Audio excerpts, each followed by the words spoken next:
Salary income. Salary income is money you earn as a fixed amount, usually paid monthly or bi-weekly, in exchange for doing a specific job. It exists because companies want stable, predictable labor and workers want predictable pay.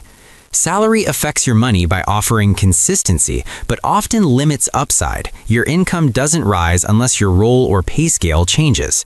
For example, a marketing manager earning $4,000 per month gets the same paycheck whether the company has a great or terrible month. The takeaway?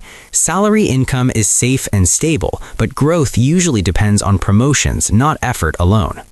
Hourly wage income.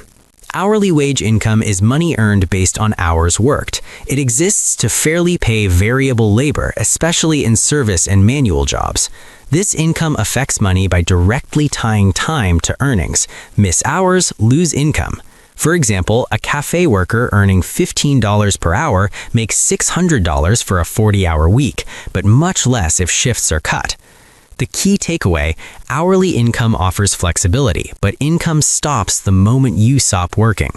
Freelance and contract income. Freelance income comes from selling specific skills or services per project or contract. It exists because businesses need flexibility without long-term hires.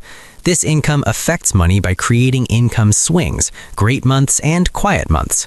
A freelance designer might earn $5,000 one month and $1,000 the next, depending on clients. There's freedom, but no guarantees. The takeaway, freelance income offers control and upside, but requires discipline, savings, and constant client flow. Business owner income. Business income is money earned after a business covers its expenses. It exists because owners take the risk of running operations. This income affects money unpredictably. It can be zero or massive. A shop owner may earn nothing early on, then profit later as sales grow. Unlike wages, business income depends on systems, demand, and decisions. The takeaway, business income has the highest upside, but also the highest risk and responsibility. Commission-based income. Commission income pays you based on results, usually sales. It exists to motivate performance. Your income rises or falls with outcomes, not hours.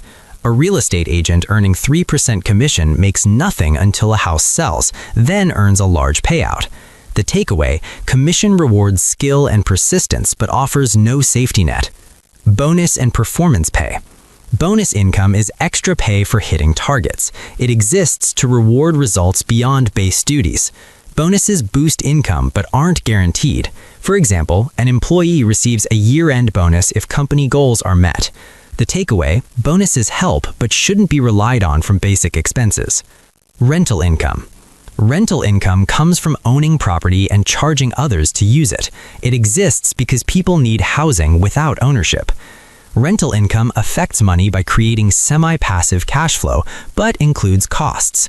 A landlord earning $1,500 rent may still pay maintenance, taxes, and repairs. The takeaway, rental income can be steady, but it's not hands-free. Investment dividends. Dividends are payments from companies to shareholders. They exist because profitable companies share earnings. Dividends affect money by creating passive income without selling assets. For example, owning dividend stocks pays you quarterly, even if you don't work. The takeaway, dividends reward patience, not effort. Interest income. Interest income is money earned by lending money. It exists because borrowers pay for access to capital. Savings accounts and bonds pay interest slowly but steadily. The takeaway, interest is low risk but usually low reward. Royalties and licensing income. Royalties come from owning creative or intellectual property. They exist to reward creators repeatedly. Music, books, patents, and software generate royalties over time. The takeaway, royalties turn effort into long-term income. Which income type do you rely on most right now?